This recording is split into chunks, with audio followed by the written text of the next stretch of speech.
Welcome to the first topic in our series for families, titled Talking with Providers.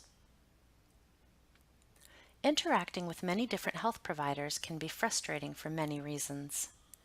In too many cases, there is miscommunication based on the use of medical terms or jargon that you may not be familiar with, the fast pace or feeling of being hurried in the medical environment, or conflicting priorities between the family and the provider. You may only have a few moments to get your point across when visiting with a medical provider, so gaining both skills and confidence to get and give the information you want can help. Let's start by remembering that the focus of this training series is about working as a team to create a partnership between family members and a variety of healthcare providers that help you care for a loved one with dementia.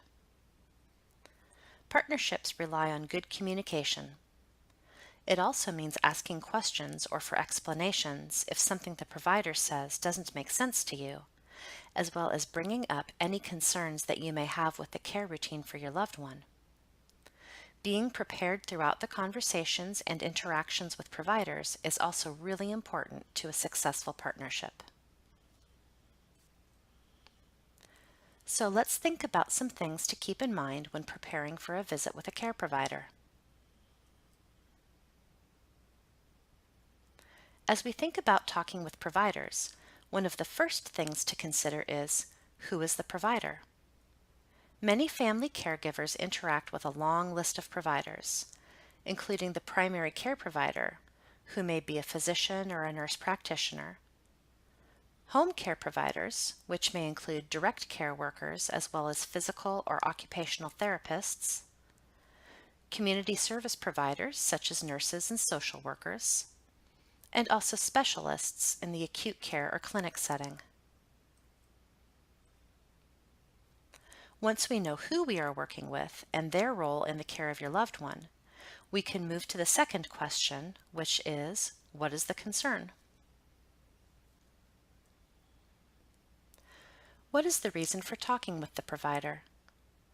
The reason for the conversation is key, as there are a wide range of situations that bring family members into conversations with healthcare providers who are helping with dementia care. It may be the first time you are meeting this provider to establish care. It may be a change in status of your loved one resulting from an emerging health issue. Or maybe you are experiencing a challenging behavior symptom and want to discuss possible interventions and approaches. You may be meeting because of a challenge you are facing with the provider and want to discuss how to resolve the issue. You may have questions about support services or resources available in your area, or it may just be a routine visit or care conference. The reason for talking to the provider drastically impacts what you want to keep in mind and how you will want to prepare for the conversation. The last question is, what is my role in this conversation? Are you the primary caregiver who makes decisions on behalf of your loved one, or are there other family members or persons that need to be involved? Does your loved one live at home with you, or at home by themselves, or in a supervised care setting? The living arrangement can impact not only your role, but the questions you may ask and the decisions you are making.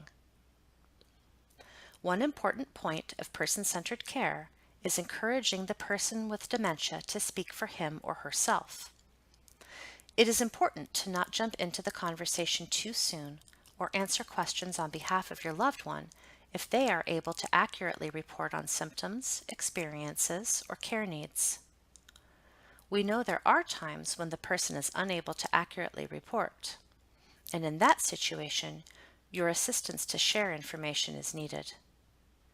Sometimes the conversation may be a mix of both you and your loved one providing input, and it is important to gauge the abilities of your loved one prior to meeting to get the most out of the conversation with the provider.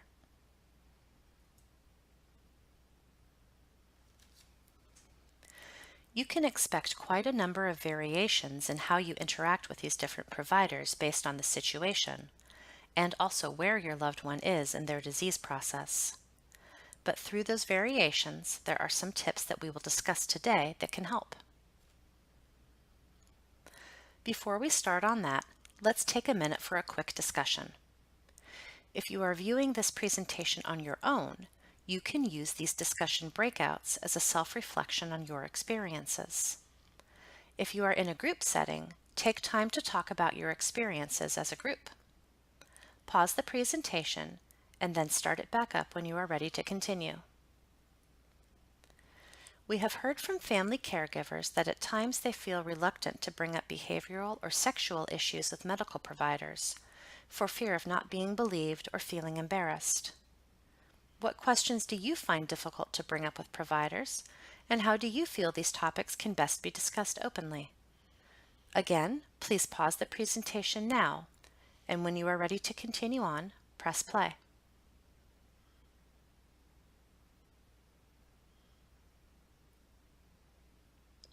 As we mentioned earlier, being prepared to talk with the provider is extremely important for both sides to get the most out of the time. It can be helpful to make a list of discussion points. What is your concern? Is it a new and challenging behavior or the use of medications? Maybe it is a concern about your own health or stress level due to caregiving. It is also helpful to set priorities for your discussion. What is most important to talk about or decide? And what do you want out of the conversation? And keep in mind, what is your goal? Thinking about these points in advance can help you both get to the point and stay focused on the issues at hand. Part of being prepared is being ready to give examples, so bring information with you. Being specific can help to get to solutions quicker. It can be helpful to keep a log of challenging behaviors, including frequency and possible triggers of the behavior. Medication lists can be beneficial to discuss possible side effects and interactions, as well as observed changes, such as weight gain or loss, or any other concern. As we said before, be as specific and descriptive as possible to help the provider understand the issue. Having a friend or family member come along can also help, since they may hear something you miss and can also add information to explain concerns. Help your friend or family member to be prepared for the discussion as well by informing them of your goals for the visit in advance. Throughout the process of creating this series, we met with a variety of family caregivers and asked them about some of the most significant challenges they faced during their interactions with providers throughout their caregiving journey. Below are some tips that they offered for caregivers when meeting with a provider. Prepare in advance. Think about questions that you may have, and also check out the provider's website for frequently asked questions or things that you may not have even considered. Ask how to follow up and with who if you have questions after the appointment. Take notes, and better yet, keep a notebook with all the information so that you can easily flip through it to see what was discussed at previous visits. Ask the provider, what do other people often ask in this position? This may be the first time that you have been in a situation, and there may be common issues or questions that you may not anticipate that the provider can help prepare you for. Now let's talk about some tips and things to keep in mind while having the conversation with the provider. As you make notes for the upcoming discussion, work to include what is going on with your loved one, the what, when, where, how long, or how often of the noticed behavior. The effect the behavior has on you, such as the impact on your sleep, energy, mood, and daily routine. And your most pressing needs. It may be education about the dementia diagnosis, or services available such as home health or adult day services. It may be time to start planning for the future and discuss care options. Or it could be options for stress relief for you or other family members. During the conversation, work to be open and honest. Don't hold back, as your observations, feelings, and concerns are important to finding solutions. Also, voice other concerns that may contribute to the issue. These may include recent changes, stressors, or losses. Asking for clarification is also important. Providers may use abbreviations and medical terms that you may not be familiar with. Speak up so that you can have a shared understanding with your provider. Ask questions about medications such as, what is the goal of this treatment?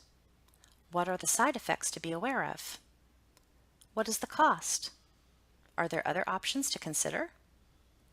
Being fully informed and having a shared understanding of why a medication or intervention is being used is a big part of being partners. At times, caregivers may need to remind providers about common late life changes in seeing and hearing that can interfere with the conversation. Don't be afraid to ask the provider to speak up or repeat what they said. If you are given written instructions on a medication or treatment, be sure that you can clearly read it and ask for the information in bigger print if needed. Repeating what you think you heard a provider say helps clear up any misunderstandings. Say it back in your own words to see if you got the message they meant to send. Understanding is a two-way street, so be sure to check their understanding of your concern by using some of these approaches.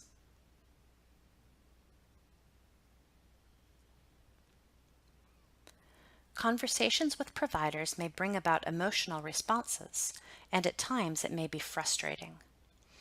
It is important to think about all the nonverbal messages that might get the conversation off track. Avoid sending a message you really don't mean by being aware of the tone of voice you are using, your facial expression, and your body language. Time for a discussion breakout. In your experience, what have you found to be helpful when bringing up concerns in a way to avoid the healthcare provider becoming defensive and instead engaging in an open and honest discussion? Please pause the presentation now, and when you are ready, press play and we will continue on.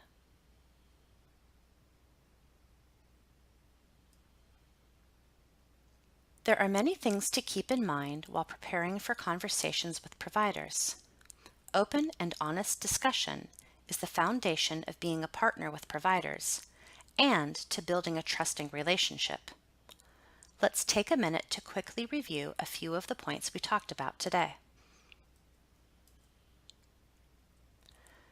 Preparing for discussions ahead of time can help you and the provider stay on target. Be prepared by asking yourself, what do you want to have happen? How can you best and concisely explain it? What background information will help? Be open and honest to be able to give the provider the most accurate information to help you work together on solutions.